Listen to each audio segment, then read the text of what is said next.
those uncertainties in our lives? How should we perceive those challenges in our lives? Yes, our faith do give us the answers to many things. Our faith do give us the way out of looking into those things, but still somehow we do feel lost. And why is it happening to me? And why only me? And I am not like that person. Why I am not that good enough? Having those limiting beliefs and all those things, still those problems exist. So this emotional frequency code, I kind of find out, yes, I have found that code. And if I have found that code and how to unlock it, I want to teach it to as many people as I can. Because if it can transform anybody's life, and if it can show you the way forward, that nobody is lesser than anybody, every challenge in your life comes to teach you something, how to look at a bigger picture, how not to be in a victim mode. So all these things has a science behind it. Okay, and if we understand that science, and if we have that awareness of that oh, it, this is what's happening, so things become easier. And then we have strategies to go forward, and we know how to do it. So the first and the foremost step is the awareness of these things, and this session is that awareness. Okay, so I'm going to start with a deeply personal story, okay, to make you understand that how these frequencies actually work. So there was a I started reading books and all, and I told you everything, that emotion. I'll give you more detail about the vibrations and all, but I will start with my story that when my husband passed away, like in 2019, obviously there was a natural way of reacting: sadness, grief, feeling of missing, feeling of lost something majorly, how to go forward now. And to be in those feelings for a long time, we think is normal. Everybody has to go those feelings when these kind of challenges come in your life. But within just after 2 years, I got to found that my daughter has developed a very uh, kind of detrimental illness called Crohn's disease. The doctors who are here already know what Crohn's disease mean. It's and whoever is not a doctor here, so Crohn's disease is a very um, serious inflammatory gut condition. Okay, the patients who go through it can have multiple surgeries and on immunosuppression and multiple infections and blood tests and this and that, and you can just end up being a patient. So at the age of 7 years, and I knew that this condition is not like a childhood condition. It comes on maybe early adulthood, or so seven Crohn's, the things were not matching up to me. And I started thinking, and I don't know what to do. Obviously, one trauma, even still completely not out of it, and the other trauma. So I got to talk to one of my friend. I don't talk to that friend so often, and she I don't call her. She's one of my college mates. She happened to call me, like just like that, and I was in the hospital, and she was like, and I I'm not like a kind of friend that I share, sharing and caring kind of. I was just, a friend who was there some in the college, but I shared my problem with her that day. Maybe it was meant to be. So when I shared that, I don't know what's going on, Brimsha and this and that, and she was like, Bushra, you got to do one thing.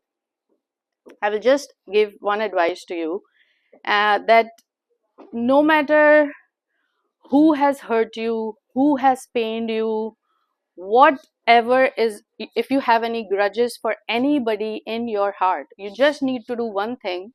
You just forgive each and every person in your life. And just do that, and you will see that how much, better you'll feel.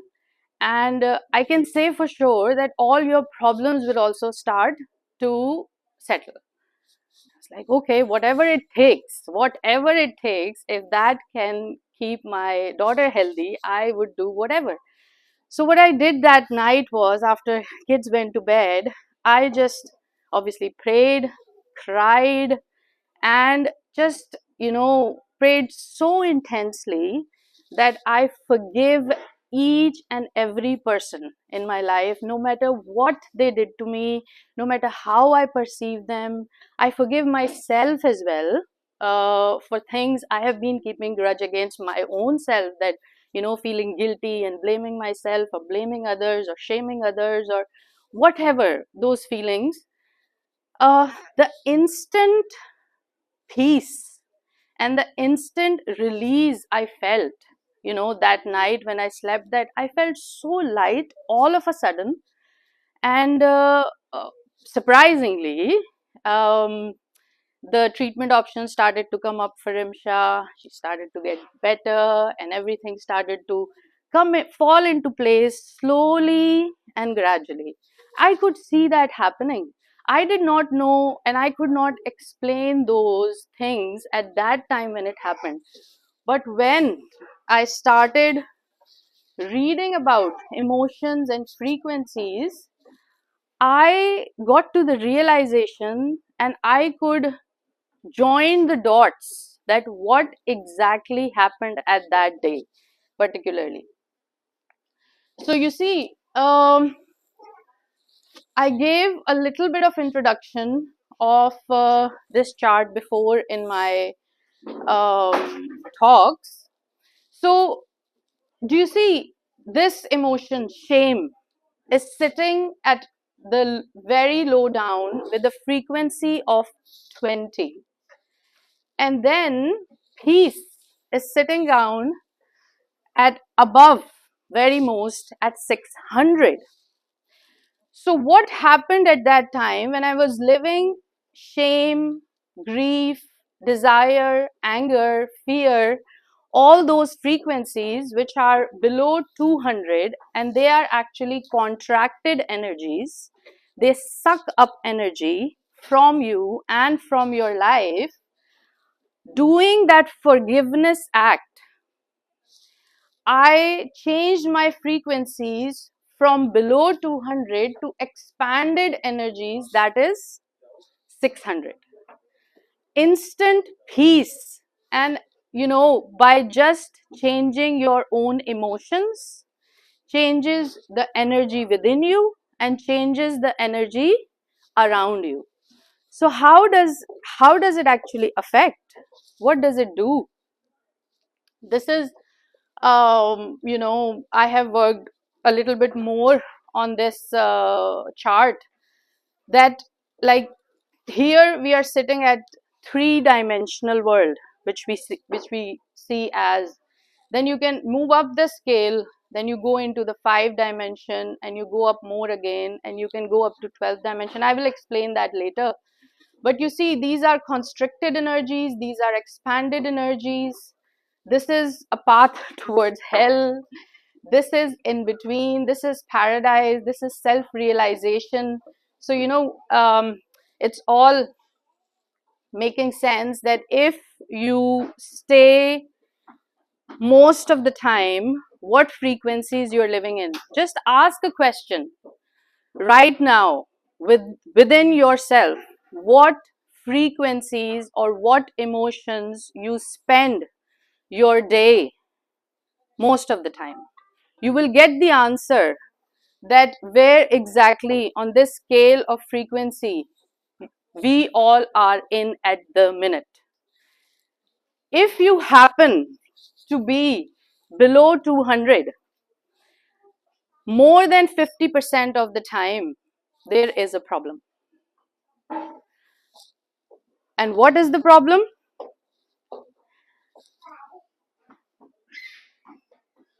So I have shared about personal grief.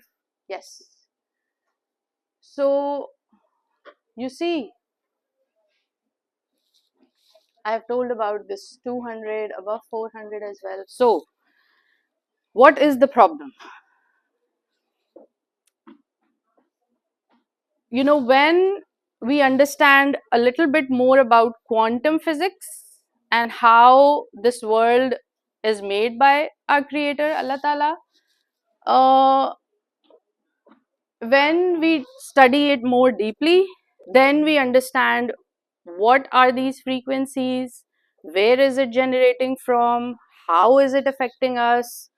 So if anybody remember from their oh, there's a, so when you know, there was a they used to teach us in school that everything is made up of atoms. Yeah, so this is atom.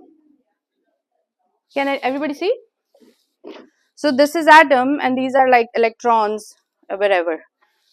So I'm not in my camera. Yeah. You want to move the whiteboard? Maybe. Yeah. Sorry.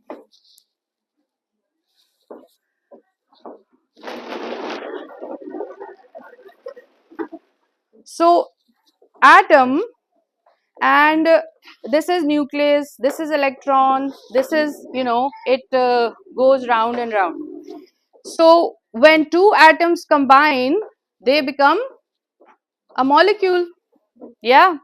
When more molecules come into existence, if we are talking about our own body, that becomes a tissue become an organ, and organs, many organs become a human body. It's not just our human body is made up of these atoms. Even the non-living things, this chair, this laptop, this you know, everything around us is made up of atoms. So when we look into it a bit more deeply, we are not separate or we are not different from anything. From the core, we are actually similar. Living thing, non-living thing, whatever, animals, creatures, we are just all made up of atoms. And these atoms, you must also remember by studying in school that all the time these atoms are vibrating. They're not still, they're not static. So everything is made up of atom and everything is vibrating. So everything has a frequency. So frequency is vibration, number of vibrations per second, right? So how many times a thing or an atom is vibrating in 1 second, that becomes its frequency, right? So that vibration is emitting energy. Okay. So if everything is made up of atoms and molecules and vibrations and emitting energy, even our emotions have frequency. Even our emotions are vibrating. The world we see with our eyes is the three-dimensional world. You know, we can only see those things which are perceived by our senses. 5 senses we have, the things we can see, the things we can hear, the things we can touch, the things we can smell, and the things we can, yeah. So, if those five senses are unable to perceive those frequencies, we don't see them, we don't feel them. But there is a wide world, beyond our three-dimensional world. And that is the world of frequencies. That is the world of energies, like X-rays. We don't see X-ray, but we know X-rays exist. Like, the only, exactly. So those rays exist like radio waves. So radio, if you see yourself as a radio, and you have that knob of frequencies, FM 100 and this and that, and then the channel clicks, and then there's a volume button that increases the intensity or whatever. So you imagine yourself as a radio emitting those frequencies. Are you aligning with yourself or not? That is your which frequency, and what intensity, that's the volume. So we will talk more about that. So you understand what I'm trying to say here, that we are vibrating, and emotions have energy and vibrations as well. So when we say that you know our life is not good, what's happening with me, why everything is not according to what I want to see it as, it's not, when you have that frequency below 200, you are in the frequency of to me, it's happening to me, why my life is so like this, and victim consciousness all the time. When you understand that, we are made up of atoms, and atoms are 99.999% empty space. And another important fact I'm going to tell you, this electron, do you see? Scientists have still not found that where the next move of electron will be. Whenever they look at the electron moves there. Wherever they see, electron moves there. Wherever they see, electron moves there. So they have not come to the conclusion that what will be the next move of the electron. What it means is, it means where the focus goes, energy flows.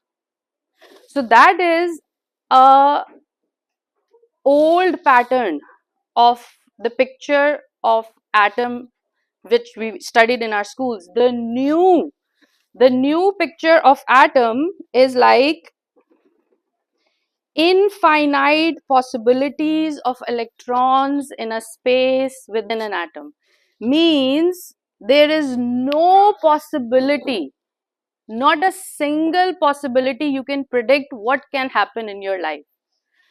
When you focus on something, the energy flows there and it grows. If you focus on victim consciousness will grow. If you focus on positive things, forgiveness, love, joy, peace, and enlightenment, these will grow. It depends how much focus you are putting on what.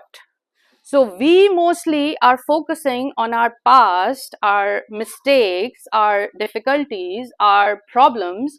Your problems are going to grow. And then we ask why our problems are growing. So that's why it says that focus and believe. Coherence. I will let you know more about coherence. So desired emotions. I will have a quick look on my notes here if I'm forgetting to. Any questions so far?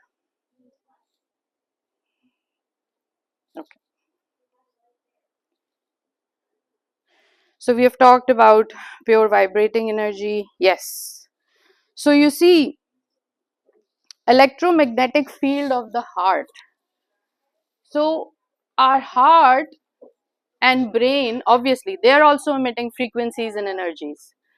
Our heart is so powerful that the electromagnetic power it is generating, it can go feet and feet beyond our own selves, and the science can measure is up to 330-meter far, but it can also go beyond, because they can only measure up to that, like 30 feet beyond a 1% frequency expanding up to 30 feet. Now if you have shrink emotions, victim consciousness, low frequency emotions, then the electromagnetic field around you will be shrinked. Like if I just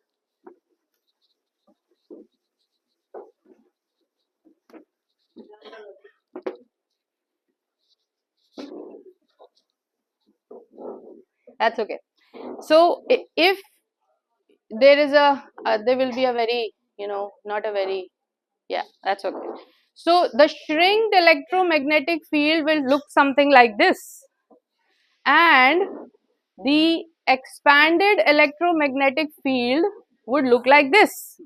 Okay, so if you have an expanded electromagnetic field around you of good emotions, you will not attract this person with low electromagnetic field. It will attract only the other person with low electromagnetic field, and they will come together. So two people living in low frequencies will attract each other, and then you ask, why these people come into my life only? Rather than asking that question, that why these people are coming to my life, we should ask, what frequencies I am living in, so I'm attracting that kind of person in my life. What frequencies I am living in, so I'm attracting that kind of experience in my life. We need to look into our emotions and our inner worlds and thoughts. Once you have that experience that somebody is, trying to blame you, guilt you, shame you, put you lower down, anger, whatever, what emotions you are living in at that moment, that's why you're attracting that experience, that person, that relationship, that event, that whatever. If you are living in this frequency and having a nice lovely aura around you, you are not going to attract those experiences, that your relationships will get better.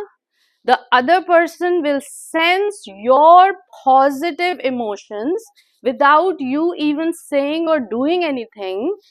The experiences in your life will start to become better on their own, because if you don't want to attract the negatives, you have to become positive yourself, and you have to make a nice aura around you with those frequencies which we have talked about. And very interesting fact that what is the impact of living in high frequency? If you manage to stay 51% of the times at a good frequency above 200, which is willingness, acceptance, forgiveness, peace, love, joy, then it just transforms your life, in good way. And I'm going to read it because when I read it, I found it really interesting that how powerful it could be. Like one person calibrating at 500, which is a frequency of love, it counterbalances 75,000 people living below 200. One person living at 600, which is a frequency of bliss, counterbalances 10 million people below 200. And one person living at 700, which is enlightenment, counterbalances 70 million people below 200. And when we say ये दुनिया सिर्फ कुछ अच्छे लोगों की वजह से चल रही है, this explains that person who is just trying to emit the positive energies and trying to give the positivity to the other person, it just not affect few people. Like I have told you the numbers, and I was just amazed of how powerful it is. So why would we not want to live in higher frequency emotions, and why would we want to live with our past, with our those natural feelings is human to have, but staying in those frequencies for longer than it's required, it's actually not good for our lives, not good for us, not good for our health as well. So when I come to know that how it affects our health, those emotions below 200 is actually keeping you in chronic stress, and chronic stress can give you a lot of psychosomatic illnesses, diabetes, high blood pressure, heart problems, neurological problems, and even cancer. So living in those low frequencies is not good for your health, not good for your life, not good for people around you, not good for your relations, not good for your experiences. So what we need to do to keep those emotions above 200, what steps should we? This is all. Why is it important? And sorry, 2 minutes. Yes, I'm about to finish it. So I'm just going to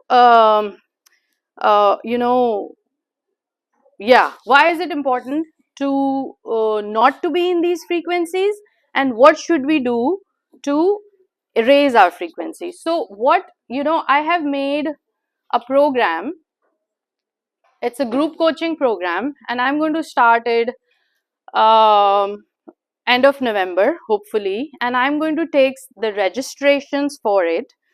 The details you're going to find in the group we have made, and I will send you the registrations for that. If you want to learn how to raise your frequencies and what steps you need to take, you will learn it in my group coaching session. If you found that useful, I would highly recommend to join it and register for it.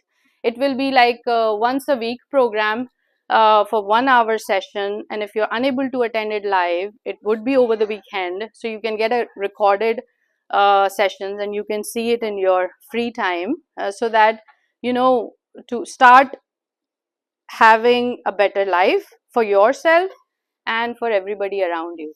So it's just a syllabus for that what you're going to learn: unlocking coherence, immerse yourself in power of emotions, and decode your emotional frequency code. What are the other concepts like entanglement, entrainment and all means, and from falling in love to rising in love, transforming feelings into energy. And so there are so many things to learn about your frequency code. Can we do, I plan to do the guided meditation. Are you in the mood to do meditation at the minute, or is it going to be too much? Huh? Yeah? It's like 10 minutes. I'm going to put that in the speaker, and you will feel